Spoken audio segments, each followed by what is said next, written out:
Baik, assalamualaikum warahmatullahi wabarakatuh. Di pertemuan kali ini adalah pertemuan terakhir di bab reproduksi pada tumbuhan dan hewan.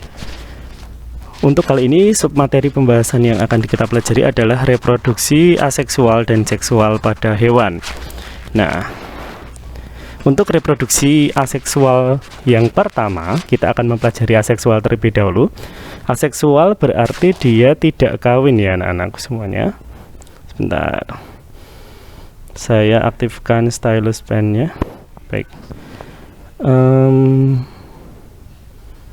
Ya, nah di sini aseksual berarti dia tidak kawin. Artinya apa? Dia tidak menggunakan sel sperma dan juga sel ovum dalam proses penyebaran atau perkembangbiakan atau penambahan jumlah organismenya.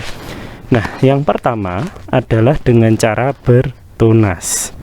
Nah, ini terjadi pada makhluk hidup. Contohnya yang ada pada gambar ini. Yang di sebelah kiri ini adalah hydra. Nah, ini hydra. Hydra itu berkembang biak dengan bertunas. Jadi ini tunas anaknya gitu ya, yang kecil. Terus yang sebelah kanan ini adalah polip. Polip itu kalau kalian lihat bisa seperti anemon gitu ya di laut. Polip itu bisa menjadi dua, bisa menjadi strobila dan juga bisa menjadi ubur-ubur atau medusa. Jadi yang polip yang sudah copot di atas itu, evira, itu akan copot langsung menjadi medusa dewasa atau ubur-ubur. Jadi proses ubur-ubur itu melalui aseksualnya seperti ini anak-anak. Jadi kalau medusa itu melalui fase kawin. Jadi yang di sini kawin, yang di sini, yang di atas ini ya. Nah, ini kawin. Tapi kalau yang di bawah ini dia vegetatifnya atau aseksual. Nah, jadi ubur-ubur itu yang kalian lihat itu bisa dua cara reproduksinya, bisa kawin dan tidak kawin. Kita lanjutkan untuk slide selanjutnya. Ya. Yang selanjutnya adalah fragmentasi. Nah, ini beda dengan membelah diri anak-anak. Tidak ada hewan yang membelah diri loh ya. Jadi ada yang disebut dengan fragmentasi. Fragmentasi merupakan apa ya istilahnya, dipotongnya bagian tubuh yang lain, lalu bagian tubuh itu bisa tumbuh menjadi bagian tubuh yang lain gitu ya. Nah, untuk kembalinya bagian tubuh itu disebut dengan fase regenerasi. Nah, ini contohnya ada cacing kecil bernama planaria ini ya. Planaria ini hidup di kawasan air tawar yang bersih gitu, dan juga ada bintang laut golongan Echinodermata. Nah, saya akan perlihatkan bagaimana planaria itu meregenerasi tubuhnya. Oke, saya akan perlihatkan sebentar videonya. Jadi kalian bisa melihat videonya sebagai berikut. Planaria regeneration. Nah, ini day 0 atau pas pada saat amputation, saat dia dipotong gitu ya. Nah, ini bentuk planarnya kayak gini, ini habis dipotong anak-anak. Saya bentar tak lihatkan motongnya anak. Diiris. Nah, ini saya ya, dia dipotong. Tenang saja, planaria dia tidak akan merasakan seperti kita ya. Ini, nah ini ekornya bisa bergerak, kepalanya bisa bergerak. Dan regenerasinya ini hewan yang paling unik karena kepalanya bisa membentuk ekor dan ekor bisa membentuk kepala. Nah, ini ekornya tadi pada saat hari diamputasi, dipotong gitu ya. Nah, terus lama-kelamaan ini 2 hari setelah amputasi ekornya mulai membentuk semacam kepala gitu ya. Nah, ini ekornya sudah membentuk kepala, unik sekali kan. Nah, ini 3,5 hari setelahnya, nah sudah membentuk kepala yang hampir sempurna. 4 hari saja dia sudah bisa meregenerasi secara penuh, bayangkan anak-anak. Itu planaria.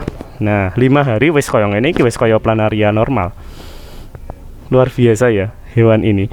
Nah, yang kepalanya tadi ini pada saat hari diamputasi, lalu dia mulai membentuk ekor. Hari kedua udah mulai ini, dan pas hari ke-7 dia udah sempurna. Itu planaria untuk prosesnya. Bagus sekali ya anak-anakku semuanya.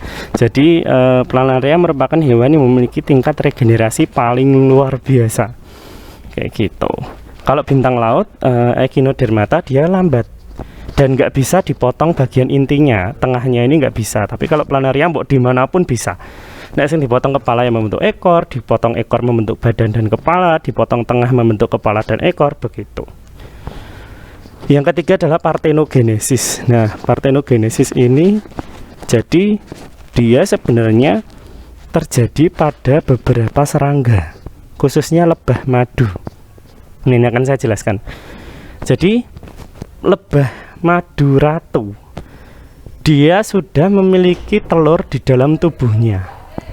Nah, telur dalam tubuhnya itu dia bisa menjadi jantan atau bisa menjadi betina, tergantung adanya sperma atau tidak. Jadi kalau lebah ratu itu menghasilkan telur, nah telurnya itu dia dibuahi oleh jantan. Ini ya, dibuahi jantan ini ya, yang bawah dulu, yang bawah dulu. Jadi pejantan itu membuahi telurnya gitu, maka dia akan menjadi lebah. Maaf yang atas ini. Ratu menghasilkan telur.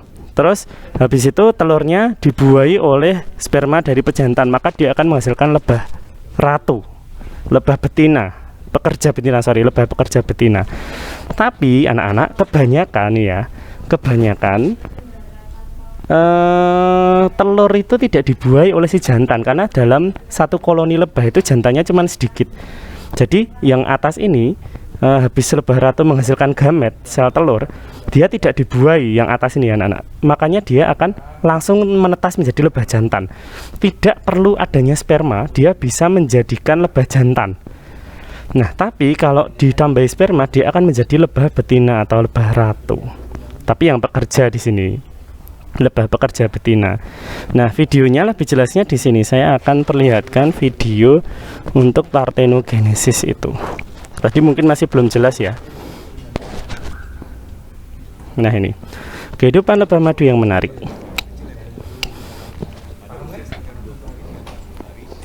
Nah, pada usia 20 atau 40 hari lebah ratu akan kawin dengan jantan. Nah, ini. Oke. Nah, sperma dari lebah jantan itu akan ditampung. Jadi dia itu nggak langsung kawin menghasilkan telur, enggak, tapi cuman ditampung di dalam tubuh lebah ratunya. Nah, kalau ini coba saya stop set. Nah, lebah ratu dibuai oleh lebah jantan, maka akan menjadi bakal lebah betina, bakal telur lebah betinanya. Nah, namun, ada yang tidak dibuai anak-anak. Ketika tidak dibuai, dia akan menjadi lebah jantan. Gitu, unik ya. Telur tidak dibuahi kok bisa menghasilkan individu baru. Nah, ini namanya partenogenesis. Dia yang partenogenesis itu yang bawah ini, bukan yang lebah betina, tapi yang dia tidak dibuahi oleh sperma. Nah, begitu.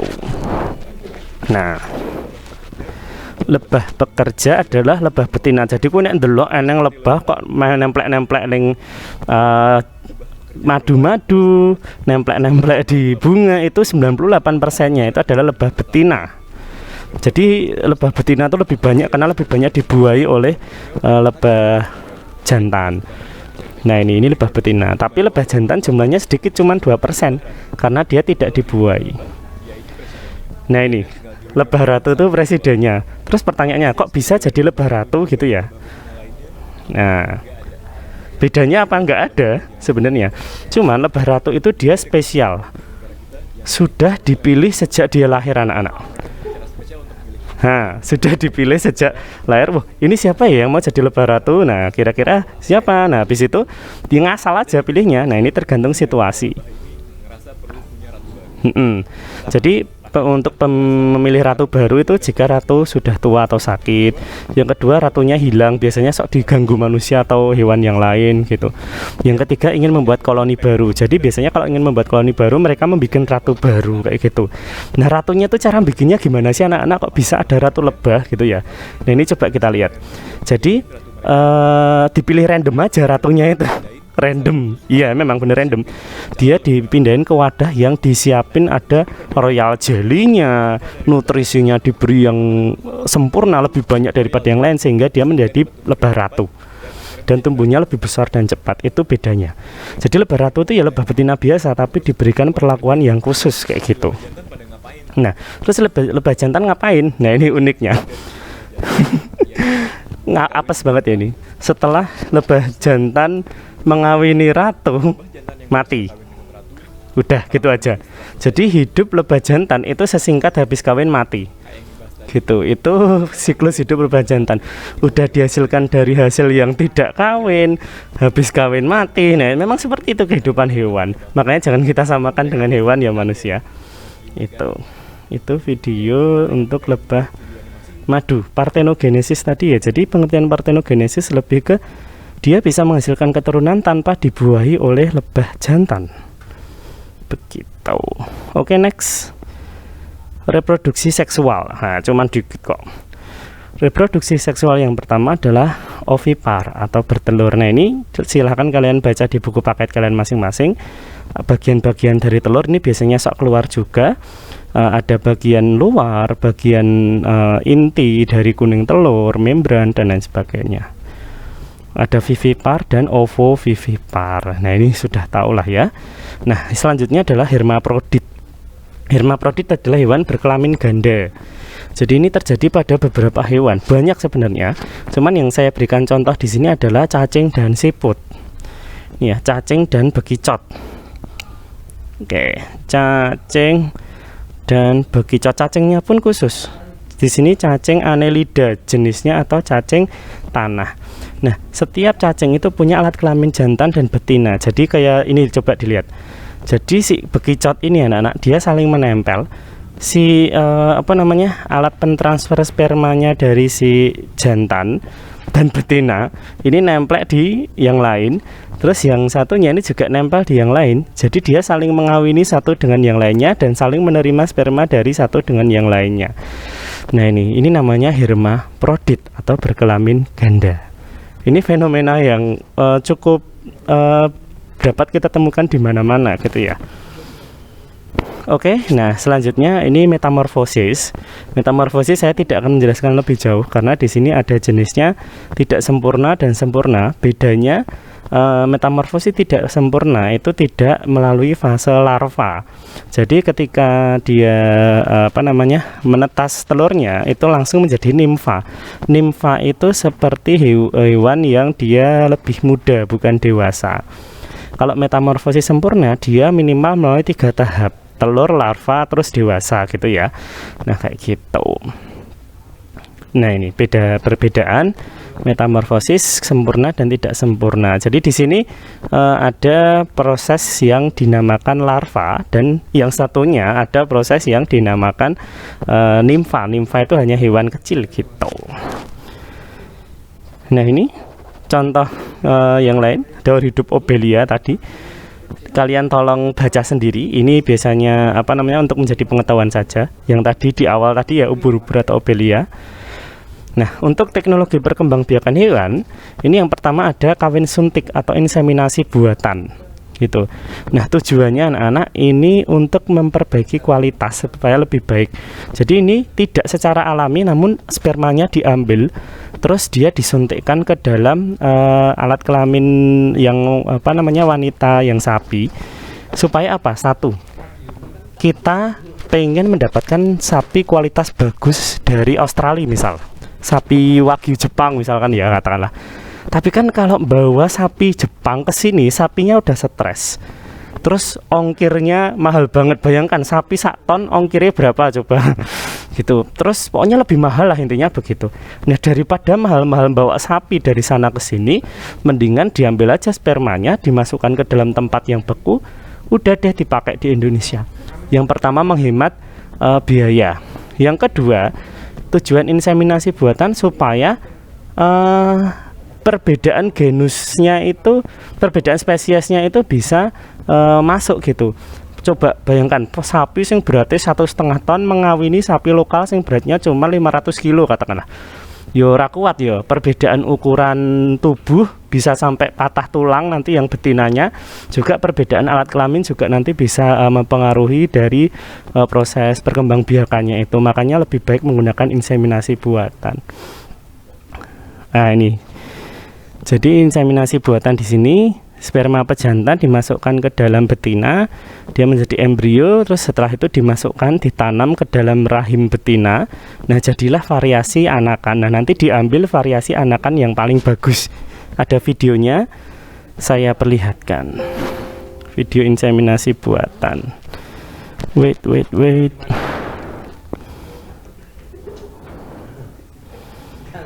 Mana ya? Nah, ini. Nah, ini inseminasi buatan Jawa ini anak-anak. Jadi diambil di sini, ini di apa namanya, di bagian organ vitalnya ya, di situ. Nah, ini rahimnya dari yang perempuan, dari yang sapi betina. Di sini kita lihat dari sapi betinanya. Terus ini alat yang berfungsi untuk menyimpan sperma di sini. Nah, itu spermanya disimpan di alat itu. Terus nanti dia ambil, di smear gitu, langsung di. Nah, ini coba dilihat. Nah, ini dimasukkan ke dalam rahim betina sapi. Nah, dipegang kayak gitu. Iya emang dipegang. Nah, terus ditanamkan ke dalam rahim betina. Seperti itu anak-anak. Sehingga nanti jadilah embrio dan berkembang menjadi janin. Ini untuk mengambil sel telurnya juga bisa, jadi nanamnya tetap di dalam rahim sapi, jadi nggak di luar gitu ya. Oke, mungkin itu saja untuk materi kita tentang reproduksi seksual dan aseksual pada hewan. Yang perlu kalian catat, silahkan dicatat. Yang penting materi sudah saya upload di Google Classroom, kalian bisa membacanya kembali. Terima kasih. Wassalamualaikum warahmatullahi wabarakatuh.